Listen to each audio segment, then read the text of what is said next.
을 잠시 허락을 했어요. 잠시 누가 그 미군이 허락을 했는데 이것을 가지고 우리나라가 독립이 됐는데도 한국의 국기도 달지 않고 막 이 좌파들은 그렇게 가르쳐요. 그때 나라가 있었나요? 한국에? 있었어요? 없었어요. 무슨 국기를 달아? 백기를 달아요? 나라가 없었는데 그들은 미군을 음해하기 위해서 뭐라고 그러느냐, 그때 그렇게 해방이 됐는데 미군이 올라와가지고 미군 국기를 달고, 한국 국기가 있었나요? 없었는데. 한국 나라가 있었나요? 없어요. 그때는 점령군이 미군이에요. 미군이 일본과 전쟁에서 이겼기 때문에 이 나라를 해방시켜주기 위해서 해방군으로 왔는데, 중국 좌파는 뭐라고 가르치느냐? 무슨 군으로 왔다고? 침략군, 점령군으로 왔다. 그렇게 가르쳐요. 여러분 외국된 거 그렇게 배워놓으면은 그런 줄로 알아요. 정말로. 그러니까 미군이 지금 이 나라가 미국의 51주에 해당하는 나라인가요? 아니잖아요. 아니죠. 역사를 바르게 알아야 하는데 자꾸 왜곡을 시켜요. 왜곡시켜가지고 이제 점점 우리는 그래도 6.25 후에 나와가지고 6.25를 잘 몰라요. 그러나 점점 이것이 멀어질수록 왜곡된 역사 때문에 민족과 민족이 싸움을 일으키고 분란이 일어나게 되는 거예요. 그래서 역사의식을 바로 세워야 하는 게 그래서 중요한 것이에요. 이스라엘 백성들 보세요. 이스라엘 백성들. 그 이스라엘 양육을 하나님께서는 그 애굽과 아수르와 바벨론과 헬라와 그 로마를 통해서, 큰 나라를 통해서 이스라엘 백성들을 양육해 나가는데도 그들은 돌아오지 않습니다. 완악해가지고. 언제 돌아왔습니까? 2차 세계대전이 끝나고 이제 이 가나안 땅에 이스라엘 백성들을 이제 들어오게 해서 이스라엘이라는 나라를 세워줬어요. 그것도 2차 세계대전이 끝나면서 우리와 동일하게 세워진 나라예요. 그 나라. 그런데 지금 어떻습니까? 그때 당시 약 53개 나라인가 엄청난 많은 나라 신생국가들이 이렇게 세워졌는데 오직 두 나라만이 자유를 누리고 경제 부흥을 일으켰어요. 그 첫 번째 가는 나라가 대한민국이고 두 번째 가는 나라가 이스라엘이에요. 이스라엘은 아직 우리나라만큼 경제력이 우리나라만큼 되지는 않습니다. 군사력은 우리보다 앞서가지만은 전체의 경제력은 우리나라를 따라오지 못합니다. 이거 보세요. 이렇게 하나님께서는 이 나라에 큰 은혜와 복을 주셨어요. 우리나라의 조그마한 중국의 요령성 반토막밖에 안 되는 우리나라가 이 남한이 자유대한이 세계 경제 10위에 들어간다는 거 상상을 해보세요, 여러분. 상상이 안 가는 거예요. 상상이 안 가는 거예요. 우리가 중국하고 비교할 필요는 없어요. 중국은 우리보다 약한 경제 규모가 50배 커야 해요. 그렇게 따진다면. 그러나 우리보다 50배 큰가요? 그렇지 않습니다. 그렇지 않아요. 우리가 그만큼 세계적으로 아주 모든 세계 그 못 사는 나라에서 바라보는 게 우리도 한국처럼 살았으면 좋겠다. 이렇게 하는 게 그들의 바람이에요. 그리고 우리는 좌파들이 제일 싫어하는 대통령 박정희 대통령. 그가 경제 대국을 이루는 밑바탕을 이루었다 해서 그 사람만 없었으면 공산주의 될 텐데 그 사람이 막 너무 경제를 부흥시켜 놔가지고 공산주의 되기 어렵잖아요. 그러니까는 그 좌파에서 제일 싫어하는 대통령이 이승만하고 누구예요? 박정희예요. 두 사람. 그런데 세계에서 제일 지금 각광받는 대통령이 우리나라 체계는 없는데 박정희. 중국 시진핑 주석에서도 박정희를 배우라고 했어요. 그 키 조그만한 그 대통령 주석이 있었는데 그 이름이 뭐더라? 뭐죠? 네? 네? 등소평. 등소평이구나. 얼마나 우리는 저러고요. 등석형도 한국을 배우라고 했어요. 근면함을 배우라고 한국 사람. 등석형도 이렇게 이웃 나라들은 이 한국에 대해서 관심이 많아요. 얼마나 많은지 몰라요. 아프리카에서는 한국 따라하기 운동을 하는데 새마을 운동을 지금 하고 있어요. 우리나라 새마을 운동 어느 정권이 다 문 닫아버렸어요. 다 그냥 때려부셨어요. 새마을 운동. 그죠? 예산도 안 줘요. 그런데 아프리카에서는 지금 그 새마을 운동 우리 배우게 해달라고 그냥 한국에 목을 내요. 그래가지고 그 농업진흥청이라고 하나 농업진흥공사 이런 데에서 아프리카에 가가지고 양수기를 돌리고 이 감자 농사 짓는 거, 옥수수 농사 짓는 거 이런 거를 가르쳐주고 그런데 이상하게 한국 사람이 가르쳐준 대로 그래서 한국 사람이 있을 때는 농사가 잘 된대요. 근데 이제 됐다 성공했다 그래서 철수를 하잖아요. 철수하면 그 다음에서부터 농사가 안 된대요. 그래가지고 그분 다시 보내달라고. 그래서 한국 입장에서 보면은 아니 이제는 너희 스스로가 할 수가 있는데 아직까지도 우리가 필요하냐. 그래서 기술자를 보내고 그렇게 하는데 사하라 사막에서 지금 감자 농사를 짓고 벼농사를 짓고 있답니다. 할렐루야. 이렇게 하나님께서는 이 민족에 지혜를 주셨어요. 지혜. 이 지혜보다 값진 게 없어요. 이 지혜를 우리는 자원이 부족하다 그러는데 우리가 지혜가 발달하니까는 우리나라 안에는 어마어마한 부존자원이 많은 거예요. 왜? 옛날에는 그것을 캐봤자 이것을 어떻게 정제해서 쓸 방법을 몰랐는데 오늘날에는 어느 정도로 이 화학이 발달됐느냐 이 망간 태평양 속에 있는 망간계를 갖다가 이것을 분리해서 그 히토석을 이게 분해해서 꺼낼 정도의 과학기술력을 가지고 있다는 거예요. 그래서 미국에서 얼마나 우리나라를 저 정도로 발달했느냐 저 정도로 그걸 몰랐다는 거예요. 예를 들어서 비행기 만드는 공장을 전투기 만드는 공장을 한국에 허락해 줬어요. 이 허락해 줬는데 핵심 기술은 안 가르쳐 줬어요. 그런데 우리나라는 자동차 찍어내듯이 이 비행기를 이 자동화 시설로 해가지고 비행기를 만드는 거예요. 이 공정 자체가. 그래서 1년에 1000대를 만들어낼 수 있는 자동화 공정이 되어져 있더라는 거예요. 그 미국 기술자들이 와가지고 깜짝 놀랐대요. 이 핵심 이 엔진이나 이런 핵심 부품을 안 가르쳐 줬는데 어떻게 해서 한국에서 이보다 더 좋은 엔진을 만들어냈다. 특히 레이더. 비행기는 레이더가 생명이랍니다. 이 레이더를 어떻게 했는데 한국 것이 미국 것보다 더 낫다는 거예요. 지금. 그래가지고 이 비행기를 좀 사자고 이 여러 나라에서 폴란드 대표적으로 폴란드와 그리고 저 중동의 큰 나라 아라비아 나라 거기에서도 와서 팔라고 하고 필리핀도 우리 거 쓰겠다 하고 그리고 인도네시아하고 처음에 계약을 같이 개발하자고 했는데 인도네시아가 프랑스 거 쓴다고 해가지고 빠졌어요. 빠져가지고 지금은 폴란드하고 이렇게 합작을 해서 이렇게 경제 부흥 그리고 이 무기 사업이 국가를 안전하게 이끌어가는 사업이거든요. 우리가 총과 칼이 없으면은 옆에 나라들이 우리를 우습게 봐요. 그죠? 힘없는 나라라고 본단 말이에요. 그러나 이제는 그런 것까지 이 사우디아라비아에서 큰 도시를 건설하는데 그 왕세자가 10월 달에 한국에 온다는 거 아니겠어요? 한국에 와가지고 계약해야겠다는 거예요. 한국의 그 건설 기술과 한국의 그 국방력, 그 비행기, 그 아라비아가 아니라 사우디아라비아를 얘기하는 겁니다. 아까 제가 얘기한 이 사우디아라비아에서 한국 비행기를 사야겠다.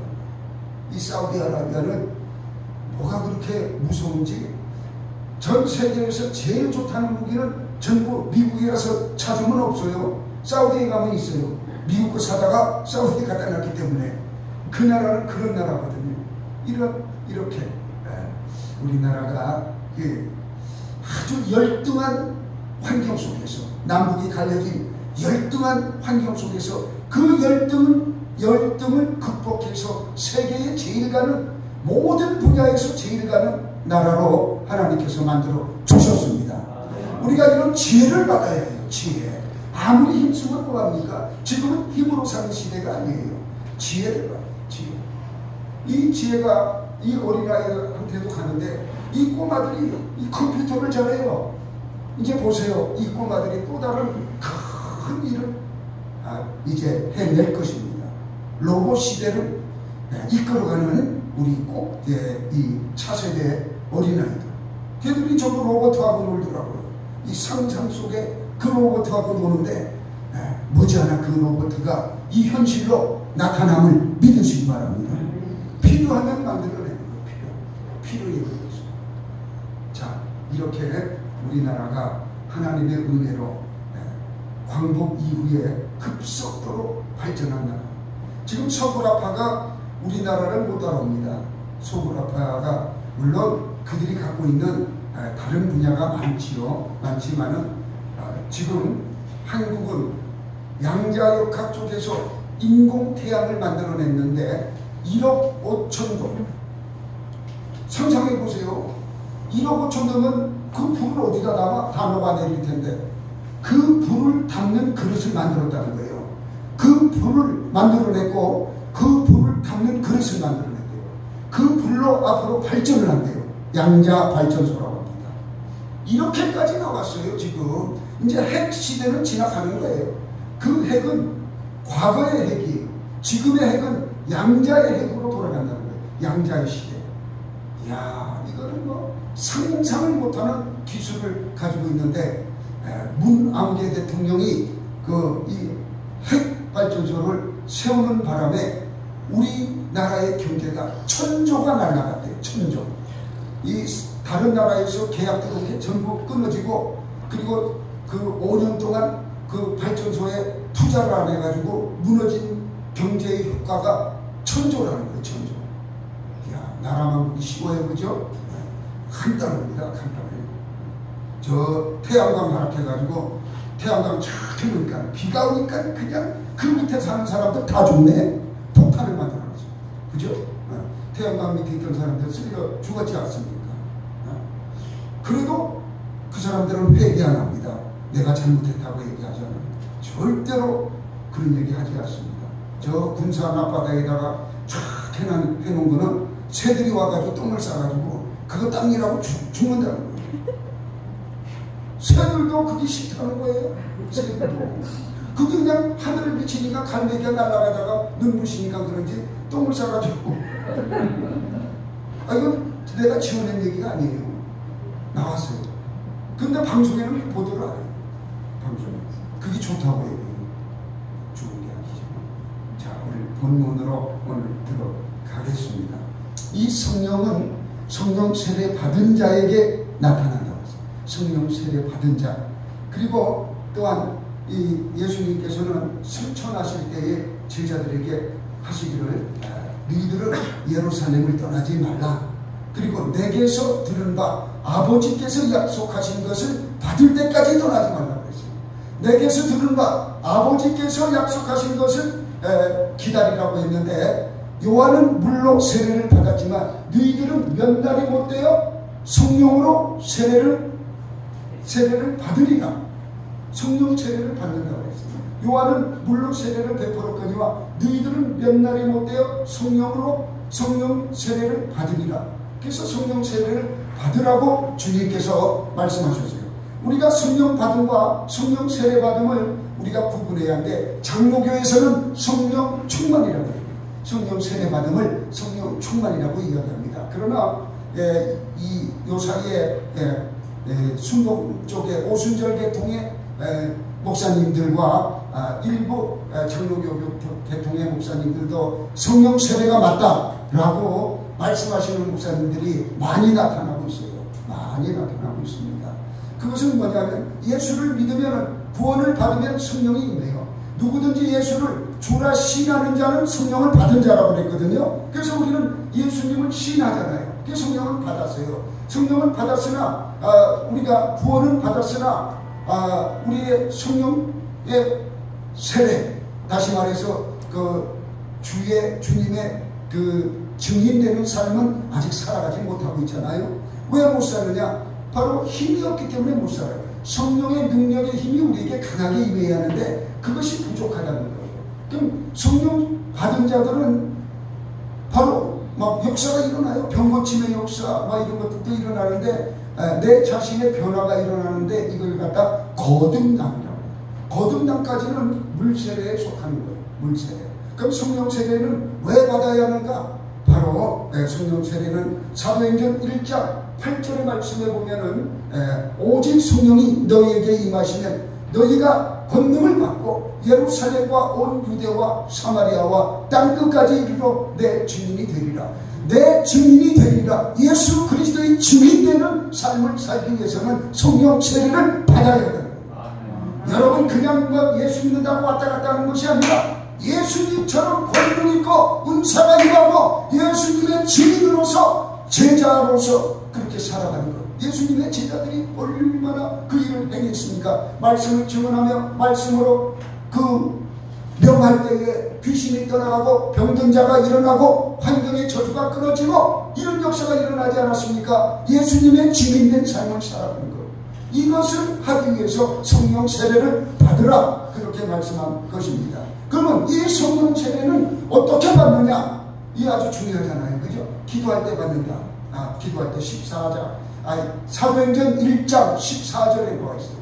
거기 보면은 예수의 어머니 마리아와 예수의 아우들과 더불어 마음을 같이하여 오로지 기도에 힘썼다고 했어요. 마음을 같이하여 기도할 때에 성령이 임하죠. 오순절날 마가의 다락방에 불의 혀 같은 것이 각 사람 위에 떨어졌어요. 성령이 임한 거죠. 성령이 그렇게 나왔어요. 그리고 또한 말씀을 들을 때에 성령이 임합니다.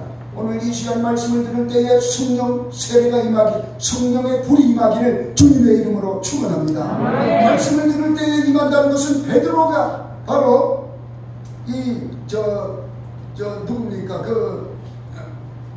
베드로가 로마 군인의 그 고넬료의 집에 가서 말씀을 증거할 때에 그들은 예수를 믿지 아니했어요. 물세례도 받지 아니했어요. 그런데 그가 말씀을 증거할 때 그들은 방언을 말하며 하나님을 찬양했어요.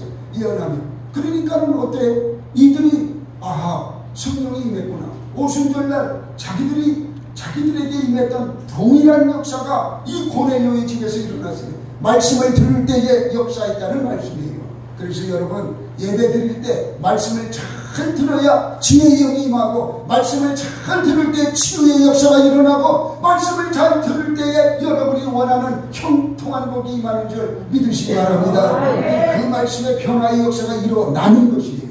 그리고 안수받을 때 일어난다고 했어요. 안수받을 때 사도행전 19장 6절 말씀에 보면 사도 바울이 이제 저 고린도 지역을 거쳐서 에베소 교회에 와서 봤더니 거기 제자들이 있는데 그 제자들에게 물었어요. 너희들이 성령 세례를 받았느냐? 그러니까 물세례, 요한의 세례밖에 모른다는 거예요. 요한의 세례는 물세례거든요. 요한의 세례밖에 모른다. 그렇게 해서 그들에게 사도 바울이 안수함에 성령이 그들에게 임함으로 방언도 하고 예언도 했다고 성경은 말씀하고 있어요.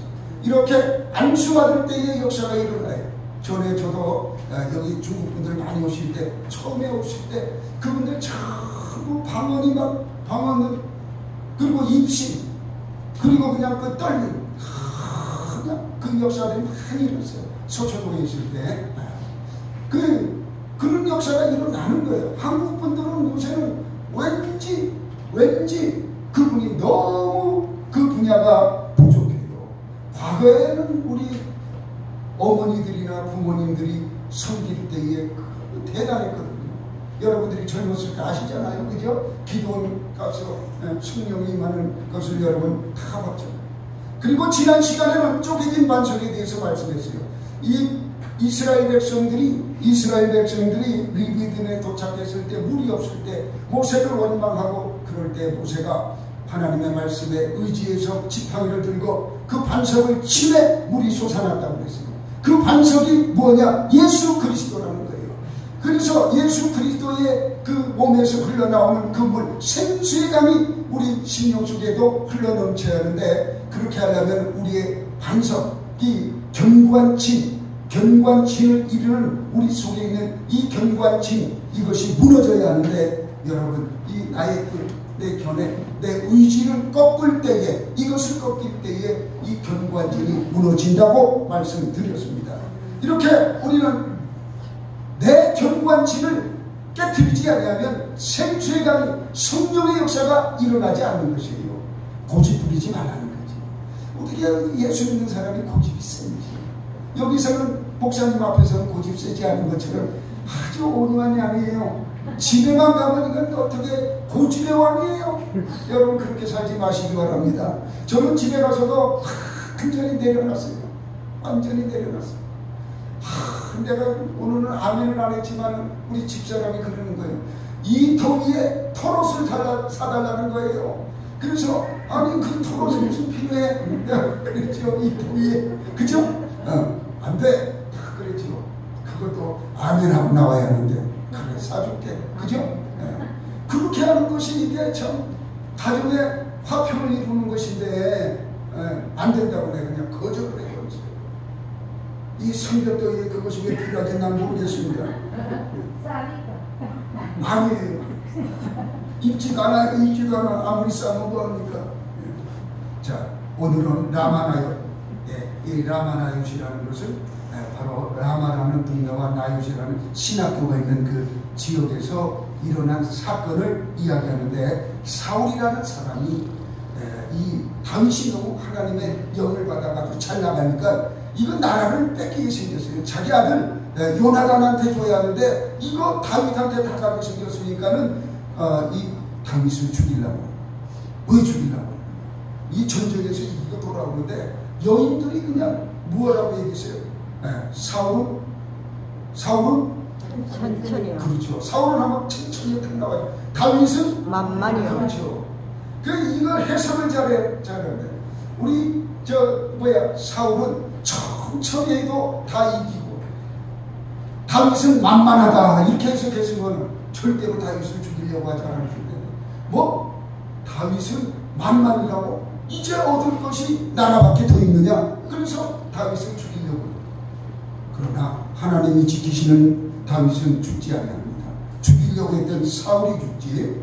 이렇게 해서 이제 도망을 가는데 어디로 갔다? 라마 나요스로 갔어요. 그곳은 누가 있어요? 사무엘이 있어요. 사무엘.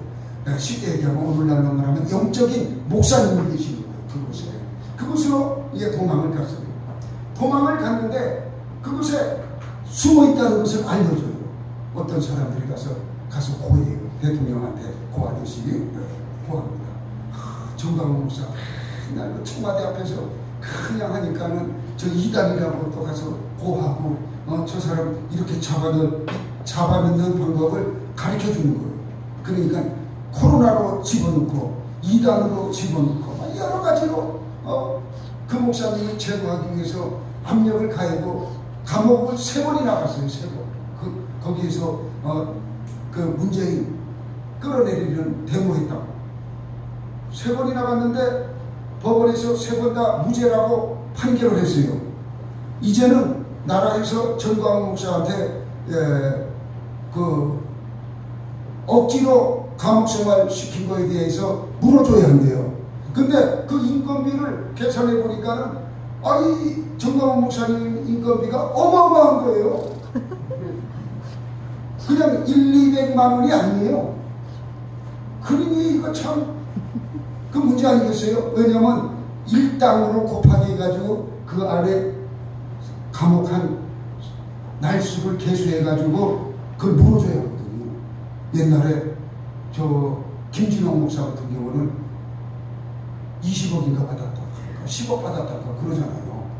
그렇게 받았어요. 서대문 형무소에 있을 때 박정희 대통령 시절에 데모해가지고 거기서 감옥 생활할 때 거기를 개수해가지고 전부 개수해가지고 10억인가 20억을 주더래요.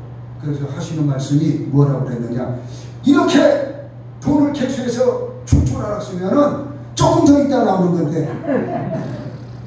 그렇게 농담도 하셨어요. 이렇게 지역에 덮는 영이 있어요.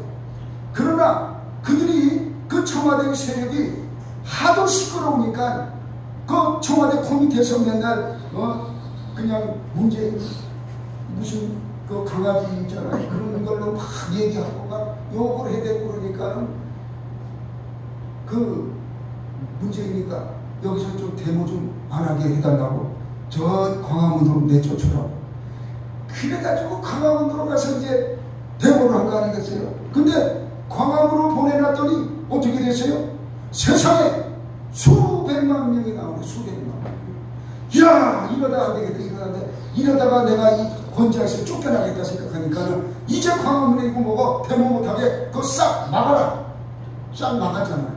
싹 막아가지고 뭘로 이제 핑계대, 코로나로 핑계대가지고 집어넣어라. 집어넣는 거 아니겠어요? 코로나 핑계대가지고. 그러면 그 보건소에서 우리 때문에 코로나 걸린 사람이 있으면은 그 명단을 내놔봐라. 그러니까 우리가 그런 얘기 안 했는데 그러는 거예요. 성북구에서 성북구에서 보건소에서 우리 교회 때문에 코로나 걸린 사람 명단 그때 당시 방송이 그렇게 나왔으니까 그거 제출해 주세요. 그랬더니 우리가 그런 소리 안 했다는 거예요. 발뺌을 하는 거예요. 지금.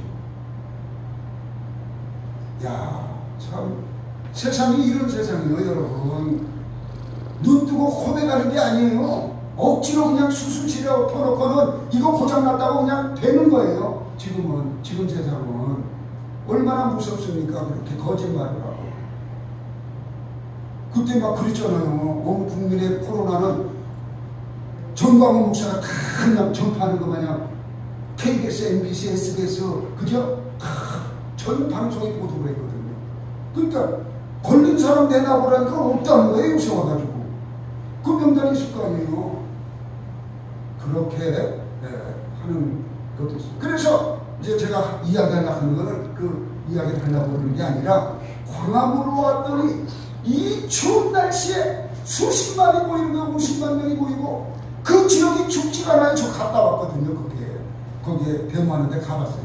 하도 막 데모가 뜨겁다는 거예요. 가봤더니 세상에 뜨거워 정말. 그 추위에 라마나요시 라마나요. 거기에서 하나님의 말씀을 증거하는데 아멘 안 하는 사람이 없어요. 믿지 않는 자들도 있고 그 스님도 와 있어요. 스님이 뭐 한다고 할렐루야 스님이요. 그 스님은 세상에 할렐루야도 알고 아멘도 알더라고. 나 깜짝 놀랐어. 저 스님이 목탁을 쳐야 하는데 목탁을 치지 않냐고 할렐루야 하시더라고요. 내가 아멘 안 할 수 없잖아요. 스님이 할렐루야 하는데 이야 대단하더라고. 그 추위에 나라를 바로잡자고 그렇게 부르짖고 그렇게 했어요. 정말 하나님은 그 기도를 받아주셨습니다. 여러분 이번에는 이재명이가 꼭 되는 이 역사 순으로 보면 꼭 되는 거예요. 2번씩 해먹잖아요. 그죠? 그때 엎어졌죠. 지금 부정선거도 지금 발각이 됐대요. 어떻게 하는지 두고 봐요. 뭐 부정선거 한 사람은 감옥을 가야죠. 하여튼 이렇게 이 라마나요시 광화문을 덮은 것을 제가 목도하고 왔어요. 거기에서 기도하니까 나도 그냥 이 사울이 그곳에 갔을 때 어떻게 됐다고 했어요? 예언하고 기도했다고 그랬잖아요. 저가 선지자냐? 지금 우리가 24절 한번 읽어보겠습니다. 시작. 그가 또 그의 옷을 벗고 사무엘 앞에서 예언하며 하루 밤낮을 벗은 몸으로 누웠더라. 그러므로 속담에 이르기를 사울도 선지자 중에 있느냐 하니라. 아멘. 이 말씀이에요. 나도 막 거기서 놀라운 막 은혜가 임하고 뭐 옆에 사람들도 마찬가지고 이야 하나님께서 광화문을 덮더라고요. 광화문. 여러분 우리 이 행복한 교회가 성령 운동을 하면은 이곳에서 여러분의 모든 문제들이 풀어지고 이곳에서도 여러분의 뜨거운 역사가 일어나는 줄 믿으시기 바랍니다. 가난한 자 부하게 되는 거예요. 성령의 역사로. 또한 병든 자 치유되는 것이에요. 환경의 저주가 끊어지고 여러분 축복의 자리인 줄 믿으시기 바랍니다. 성령이 덮어서 그렇게 한다는 거예요. 지금 그를 잡으러 갔던 사람들이 전부 그곳에서 예언하고 그곳에서 하나님을 찬양했어요. 그 다윗을 잡지 못했어요. 우리 교회에 들어오면 악한 영들이 들어오지 못하므로 여러분의 그 심령 속에 그 답답함이 해결받는 줄 믿으시기 바랍니다. 예배를 드릴 때 그런 역사가 일어나는 곳이에요. 그러니까 이 지역을 덮고 우리